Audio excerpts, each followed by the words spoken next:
पाकिस्तान के मिसाइल्स और ड्रोन्स भारत की फौजी अमलाक पर कयामत ढा रहे थे और एलओसी और वर्किंग बाउंड्री पर एक के बाद एक भारतीय चौकी तबाह हो रही थी।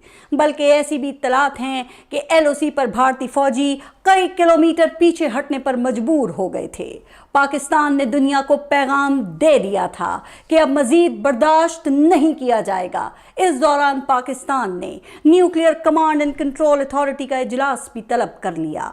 पाकिस्तान इस जंग को आखिरी हद तक ले जाने को तैयार हो चुका था। इस सब ने पूरी दुनिया में तहलका मचा दिया था। अमेरिका के नायब सदर जेडी वेंस, जो 3 दिन पहले तक इसे पाकिस्तान और भारत का अंदरूनी मामला करार दे रहे थे, और ईरान और मशरिक़ वस्ता के हुक्मरान पाकिस्तान को कमज़ोर समझकर रिटेलिएट न करने के मशवरे दे रहे थे, वो सब दंग रह गए। पाकिस्तान की दिफाई सलाहियतों ने पूरी दुनिया में धाक बिठा दी थी। पूरी पाकिस्तानी कौम मुत्तहिद हो चुकी थी। उस वक्त कोई किसी सियासी जमात का सपोर्टर नहीं, बल्कि सिर्फ और सिर्फ पाकिस्तानी था और मुल्क के दिफा के लिए अपनी फौज के साथ खड़ा था। दुनिया पाकिस्तान से जंग रोकने की अपीलें करने लगी। फिर दुनिया के ताकतवर तरीन हुक्मरान को जगाया गया। भारत के national security advisor Ajit Kumar Doval की तरफ से कहा गया कि आदरणीय राष्ट्रपति जी, आप ही कुछ कर सकते हैं। अमरीकी सदर ट्रंप ने पाकिस्तान और भारत की क़यादत से राब्ता किया।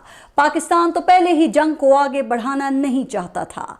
पाकिस्तान सिर्फ अपनी सरजमीन का दिफा कर रहा था, जबकि भारत अपने शहरों पर पाकिस्तान की जानिब से आती क़यामत को रुकवाने के लिए, इस जंग को रुकवाने के लिए दुनिया की मिन्नत तरले करने पर उतर आया था।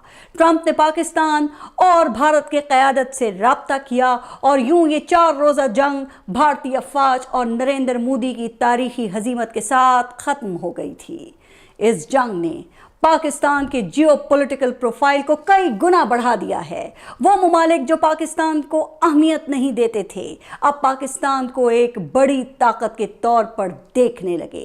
पाकिस्तान ने अपने साथ चीन का सर भी फख्र से बुलंद कर दिया, जिसके दिफाई साजो सामान के शेयर्स आसमान तक पहुंच गए, जबकि रफाल तैयारे बनाने वाली फ्रांसीसी कंपनी डसॉल्ट एविएशन के शेयर्स ज़मीबोस हो गए। पूरी दुनिया में चीनी दिफाई सामान और पाकिस्तान में अंदरूनी तौर पर बनाए जाने वाले तैयारों JF-17 थंडर की मांग होने लगी। इस दौरान इजराइल ने ऐसा कदम उठा लिया जिसने पूरी दुनिया और ख़ासकर अरब ममालिक को हिला कर रख दिया।